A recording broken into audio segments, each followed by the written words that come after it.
Welcome to Hood Champion Boxing and Sports. Floyd Mayweather, man, what is going on with Floyd? Business relationships continue to fuel debate, man. For Floyd, one of the most successful financial careers in boxing. The man became a billionaire with his hands. You understand? With his hands. But now with his lack of intelligence, could have become a brokenaire. Everybody out here looking at him crazy. All of those accomplishments, highest paid athlete, changing fighter pay forever, proven fighters could become their own promoters, earning enormous purses throughout his career. And now Floyd out here looking crazy. Now recently, however, fans have continued debating his current business relationship and the future ventures. But some speculate that long-standing partnerships have changed over time, especially when you listen to that audio of Al Heyman and Leonard Ellerbe, where they're basically saying that, hey, we want to, let me just play this for you. It's kind of hard. You can understand a lot of it, but you got to really listen to hear what they're saying. It's really sad, you know what I'm saying? Like, I'm great. I have a great sense of humor. A lot of people out here, man, they got cold hearts. But when it comes to Floyd, it's just sad to know that, these guys really want him. They want him put in the dirt. I didn't like what, It's okay. You just work on your family and you work. This is Al Heyman talking to Leonard Ellerbe. About yourself. Me and you stay close together. And we're going to put his little ass in the ground. He says, me and you stick close together and we'll put his little ass in the ground. You just work on your family and you work on yourself. Me and you stay close together. And we're going to put his little ass in the ground. You'll see. Yeah, so that, like I said, that just pissed me off. He ain't fucking PBC. Yeah, well, he's been saying that for many years. He's been saying that. You don't own another fucking thing. You own yourself. Yeah. It's a mere thought. I thought you millions of dollars. Don't worry about that. He's got to build about take to which man have money for. I got us covered, land. You just do your thing. Me and you are covered. Okay. Yeah, okay, partner. We get to work. Now, it's kind of hard to understand a lot of it, but you get the part where he says, stick together and what they'll do to Floyd Mayweather. Man, how did he get to this point? He turned a lot of people off, man. Who would have thought that? Well, he did fire Leonard Ellerbe. That shocked us all. What was Floyd going through? I don't know.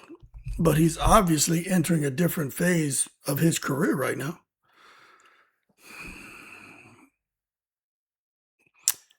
I don't know. But there's no speculation over Leonard Ellerbe and Al Heyman. That's them on the recording. But I think the larger question is Floyd focused on exhibitions more than major boxing promotions? Because he ain't really promoting nothing. And is he repositioning his business empire? What does this next chapter of Money Mayweather look like? And I'm going to tell you this right now. He's even having exhibition business problems. The fight with Mike Tyson is gone. The fight with the guy Gambides, whatever his name is, in Greece, supposed to take place this weekend, is out of here. The fight with Manny Pacquiao is supposedly pushed down the line. It's out of here. So he's getting blocked from making money right now. They put him in the dirt. No kidding, putting him in the dirt. He's blocked from making money. Sad to see. But anyway, we'll see what the future holds for Floyd. This man once said that Manny Pacquiao was broke and accused him of being broke. It was kind of mocking him and everything. Now, kind of interesting how Floyd has... It's actually pretty interesting how he's become a billionaire. It's a pretty great achievement. But what's probably even a greater achievement and more interesting is how he's kind of pissed it all away. So anyway, man, good luck to Floyd Mayweather. Now you got Ben Whitaker, the UK's 2026 Prince Nassim Hamed.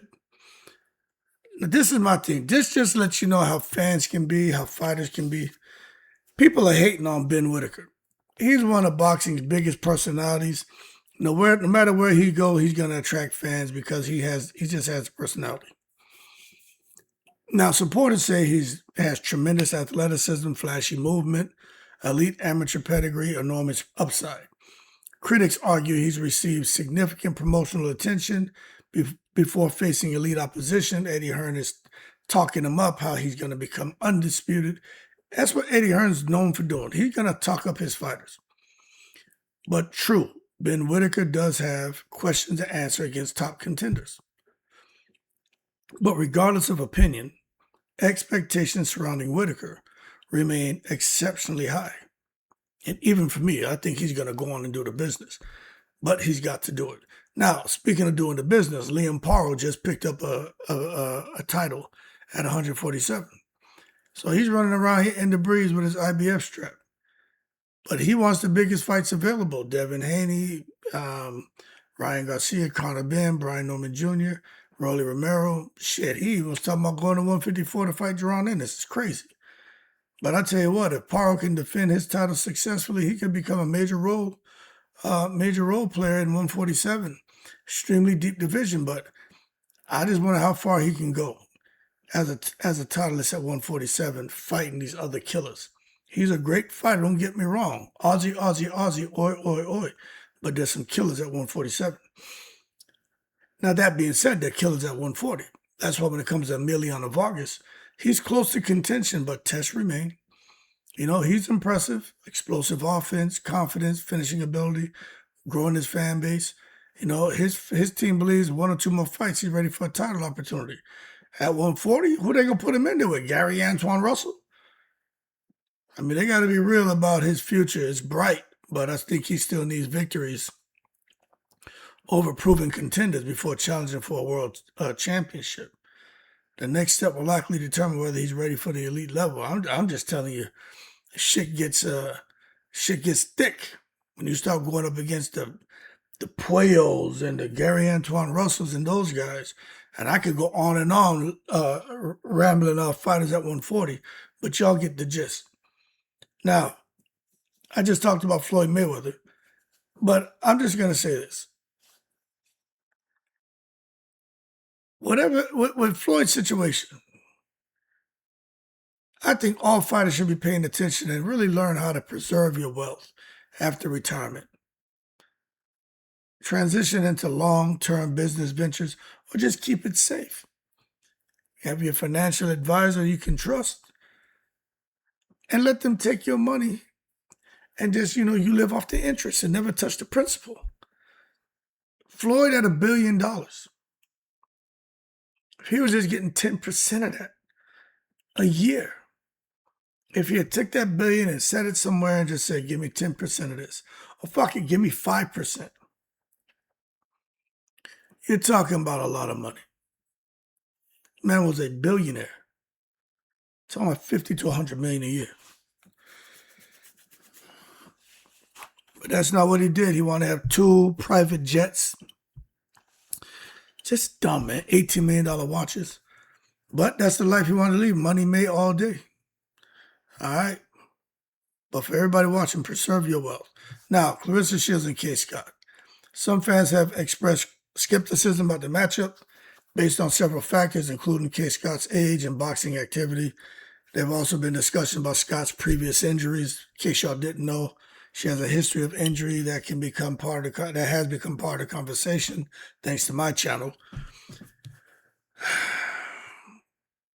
But she had major head trauma at the end of 2024 from a fight that required her to go in for an emergency CT scan on her brain and skull.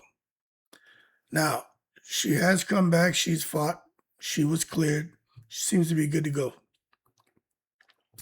But I'm just telling you, for Claressa Shields, this is not a good look.